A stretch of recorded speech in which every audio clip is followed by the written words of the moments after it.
আজকে সকাল 10:30টায় আমাদের শপথ গ্রহণ অনুষ্ঠান পরিচালিত হয়েছে। শপথ গ্রহণ অনুষ্ঠান করেন আমাদের প্রধান নির্বাচন কমিশনার জনাব আমাদের নাসিরউদ্দিন সাহেব। আর আমরা সেই শপথ গ্রহণ অনুষ্ঠানের পরে আমরা আমাদের সংসদীয় দলের নেতা একটি সভার মাধ্যমে সংসদীয় নেতা নির্বাচিত করেছি। সংসদীয় দলের নেতা নির্বাচিত হয়েছেন আমাদের বিএনপির চেয়ারপারসন সম্মানিত চেয়ারম্যান জননেতা তারেক রহমান সাহেব, এবং তিনি সংসদীয় দলের চেয়ারম্যান নির্বাচিত হওয়ার পরে একটি অত্যন্ত গুরুত্বপূর্ণ ঘোষণা দিয়েছেন। সেটি হলো যে বিএনপির কোনো সংসদ সদস্য কোনো সরকারি প্লট নেবে না এবং কোনো ট্যাক্স ফ্রি গাড়ি নেবে না। এতে সবাই সমর্থন জানিয়েছেন, সবাই উচ্ছ্বসিতভাবে তার প্রশংসা করছেন।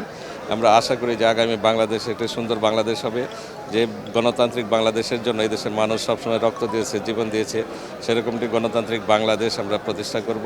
যে বাংলাদেশে আইনি শাসন থাকবে, গণতন্ত্র থাকবে, একটি মানবিক বাংলাদেশ হবে, সামাজিক ন্যায় বিচার থাকবে, মানুষের কর্মসংস্থান হবে, যুব সমাজের, তরুণ সমাজের প্রত্যাশা পূরণ হবে, সেরকম একটি বাংলাদেশ আমরা প্রতিষ্ঠার জন্য কাজ করে যাব। ড্রিঙ্কও এখন রিয়াল ফ্রুট পাল্প ও নাটে চেলি সহ নতুন প্যাকে নতুন স্বাদে।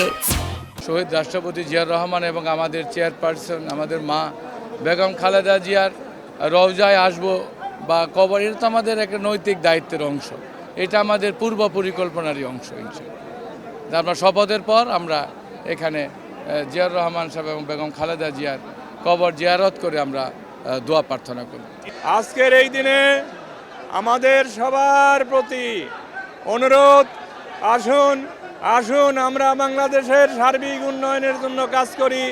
যার যার এলাকায় আমরা মানুষের পাশে থাকব, কাউকে আঘাত করব না, কোনো দুর্নীতির সঙ্গে জড়িত হব না, কাউকে চাঁদাবাজি ধান্দাবাজি মারামারি করব না। এটা আমার নেতা জনাব তারেক রহমান সাহেব আজকে সুদৃঢ়ভাবে বলেছেন। তাই আমরা বিশেষ করে কালিহাতীর মাটিতে আমরা সুন্দর শান্তিপ্রিয় একটা উপজেলা গড়ে তোলার জন্য সবাই মিলে আমরা চেষ্টা করব। আজকের এই দিনে আমাদের মনে পড়ছে পরম শ্রদ্ধেয় নেতা শহীদ রাষ্ট্রপতি জিয়াউর রহমান, আর মনে পড়ছে শ্রদ্ধেয় নেত্রী আমার প্রাণপ্রিয় নেত্রী ম্যাডাম খালেদা জিয়া।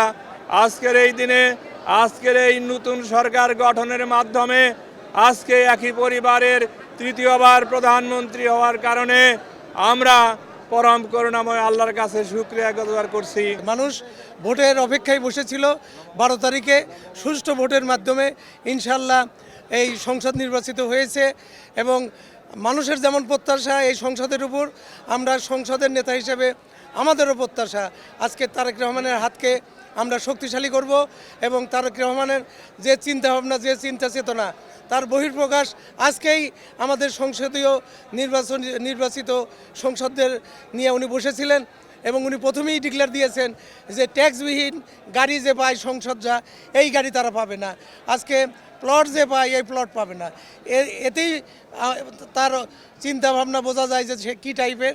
এবং আমরা মনে করি তারেক রহমানের সাথে আমরা 300 এমপি ভালো হলে এই দেশকে সিঙ্গাপুর, এই দেশকে মালয়েশিয়া বানাইতে সময় লাগবে না। এবং আমরা দৃঢ়প্রতিজ্ঞ সব কিছু বিসর্জন দিয়ে জনগণের প্রত্যাশা আমরা ইনশাল্লাহ পূরণ করি।